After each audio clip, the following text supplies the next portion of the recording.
Hello friends, नमस्ते। आप सभी कैसे हो? आशा करती हूँ आप सब अच्छे और स्वस्थ होंगे।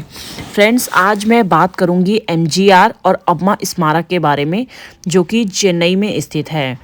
एमजीआर और अम्मा मेमोरियल आधिकारिक तौर में भारत रत्न पुराची थलाइवर डॉक्टर एमजीआर और पुराची थलाइवी अम्मा सेल्वी जयललिता मेमोरियल तमिलनाडु के पूर्व मुख्यमंत्रियों एमजी रामचंद्रन और जयललिता अम्मा को समर्पित एक स्मारक परिसर है, जहां 25 दिसंबर 1987 को एमजीआर के दाह संस्कार स्थल पे और 6 दिसंबर 2016 को जयललिता के दाह संस्कार स्थल में एक काले संगमरमर का मंच बनवाया गया था।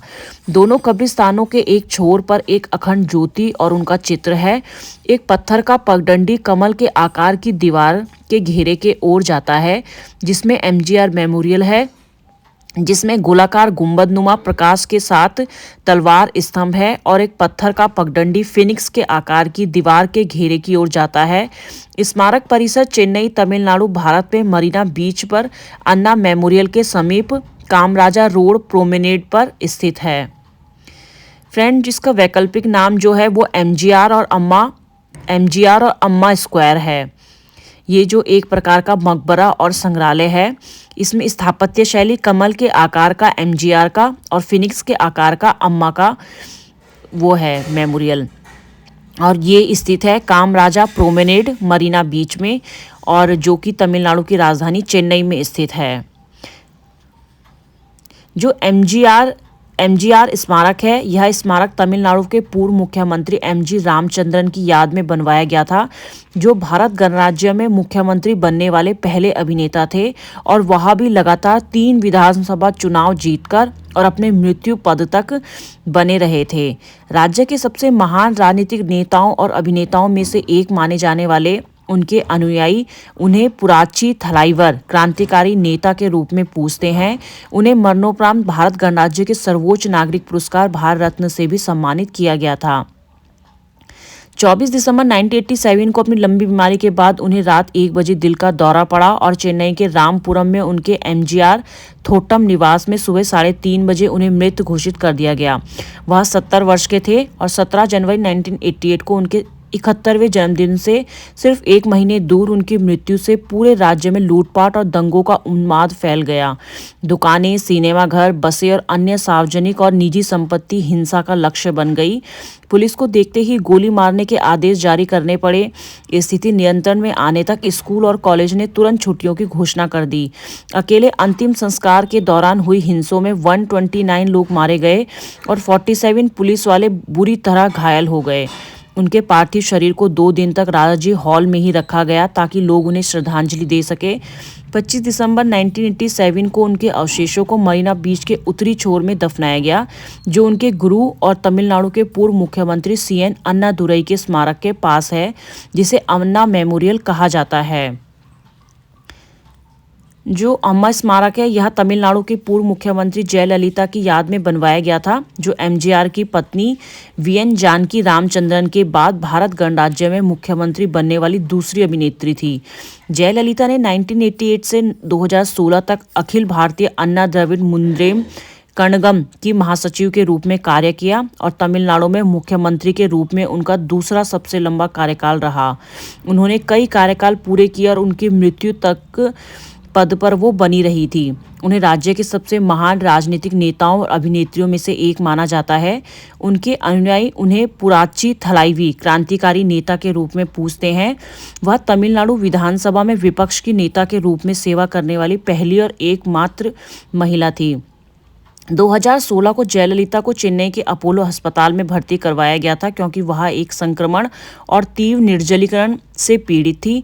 12 अक्टूबर 2016 को उन्हें गंभीर फुफ्फुसीय संक्रमण और सेप्टिसीमिया से भी पीड़ित बताया गया, जो ठीक हो गए थे। 4 दिसंबर 2016 को शाम 4:45 बजे कार्डियक अरेस्ट के कारण उन्हें गहन चिकित्सा इकाई में फिर से भर्ती करवाया गया। अस्पताल ने एक प्रेस बयान जारी कर कहा कि उनकी हालत बहुत गंभीर थी और वह जीवन रक्षक प्रणाली में थी। 5 दिसंबर 2016 को अस्पताल ने लगभग 11 बजे उनकी मृत्यु की घोषणा की, और वह भारत गणराज्य में पद पर रहते हुए मरने वाली पहली महिला मुख्यमंत्री बनी। वह 68 वर्ष की थी जब उनकी डेथ हुई।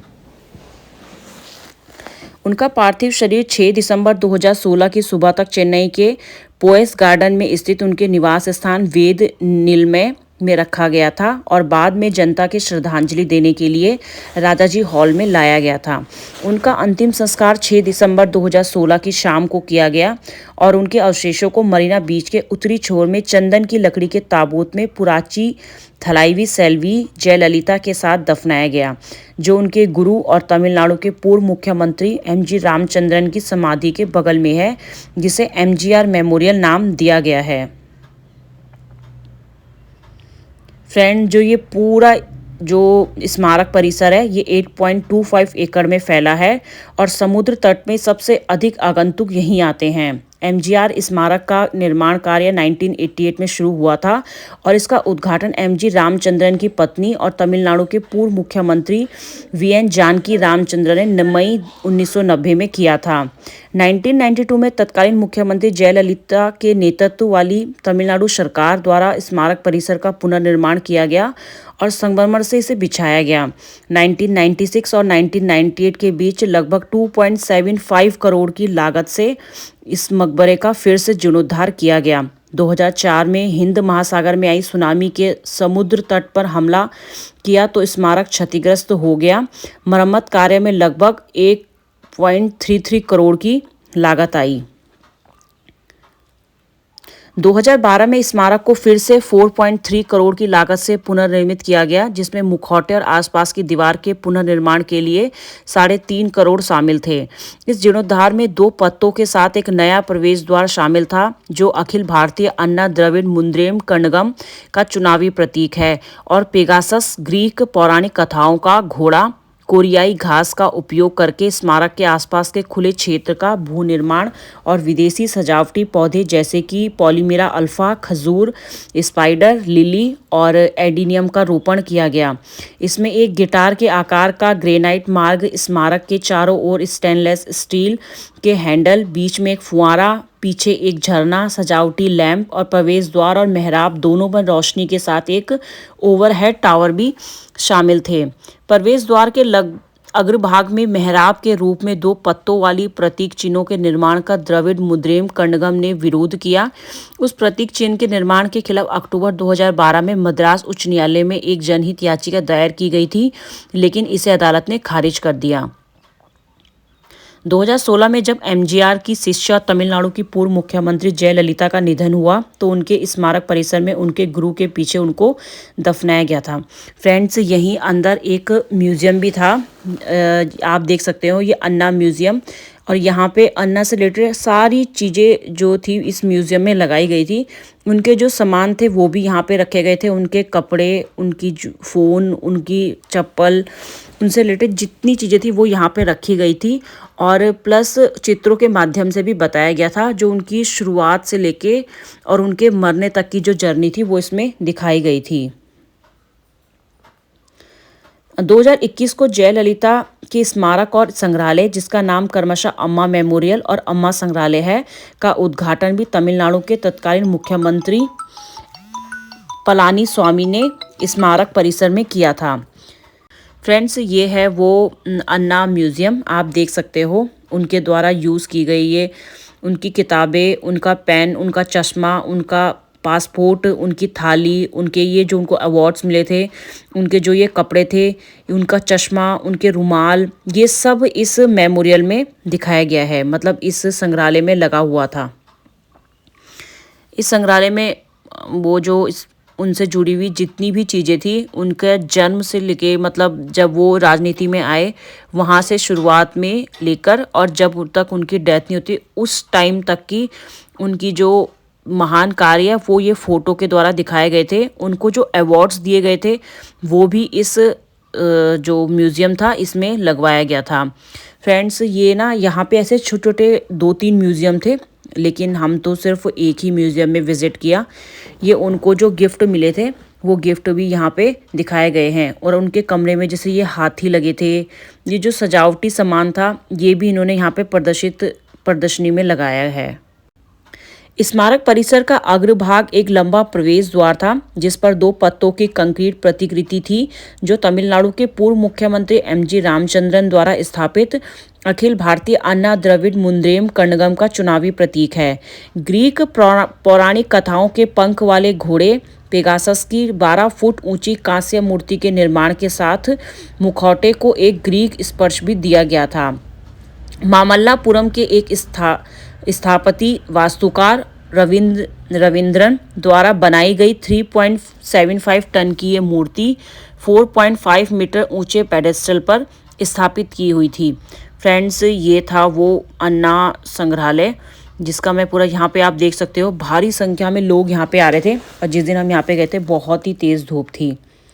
फ्रेंड्स, यहाँ पे प्रवेश द्वार के रूप में काम करने वाले 2 15.9 मीटर ऊंचे स्तंभों को प्रबलित कंक्रीट से बनवाया गया था। 2 पत्तियों की ऊंची संरचना को तने के रूप में काम करने वाले 6 मीटर ऊंचे बीम द्वारा सहारा दिया गया था।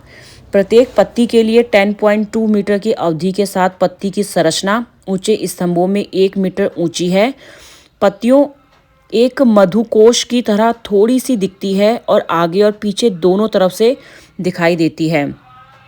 फ्रेंड, जो ये था, ये इतना बड़ा था, इतना ऊंचा था। ये मेरी फ़ोटो वीडियो में इतना छोटा लग रहा है लेकिन ये बहुत ही ऊंचा था। मतलब अगर हम इसके सामने खड़े तो बहुत दूर से इसकी फ़ोटो लेनी होगी। ये इन्होंने जो एंट्री में बनवाया था ये बहुत ही ऊंचा था और बहुत ही बड़ा था। फ्रेंड्स, यहाँ पे ना स्मारक के प्रवेश द्वार पर जो कांस्य पेगासस की मूर्ति लगी थी और स्मारक का ये आप देख सकते हो, ये मुख्य जो गलियारा है वो कुछ इस तरीके से था। और यहाँ पे जो स्मारक था वो कमल के आकार की दीवार में एमजीआर और जयललिता का स्मारक था। 1996 से 1998 में डीएमके पार्टी के शासनकाल के दौरान इस स्मारक को 27.5 मिलियन की लागत से फिर से तैयार किया गया था और प्रवेश द्वार पर डीएमके पार्टी के प्रतीक उगते सूरज का डिज़ाइन बनाया गया था। हालांकि मई 2001 में विरोधी पार्टी के सत्ता में लौटने के बाद डिज़ाइन को हटा दिया गया था। 2012 में 12 मिलियन की लागत से स्मारक का जीर्णोद्धार किया गया। फ्रेंड्स, यहाँ स्मारक में जो अन्नादुरई पर एक संग्रहालय भी है जो उत्तरी दिशा में स्थित है, जो मैंने अभी लास्ट आपको दिखाया। और ये था वो अन्ना मेमोरियल जो था, ये पूरा उसका लॉन। फ्रेंड्स, आप देख सकते हो, जब मैं दूर से इसकी वीडियो बना रही हूँ तो ये कितना बड़ा दिखाई दे रहा है, तो आप अंदाज़ा लगा सकते हैं कितना ही बड़ा होगा ये। तो फ्रेंड्स, मेरी आज की ये एमजीआर और अम्मा मेमोरियल वीडियो में इतना ही है। आशा करती हूँ फ्रेंड्स आपको मेरी ये वीडियो पसंद आएगी और आपने मेरी ये पूरी वीडियो एंजॉय की होगी। आपका दिन शुभ हो और बने रहे मेरे चैनल के साथ। धन्यवाद।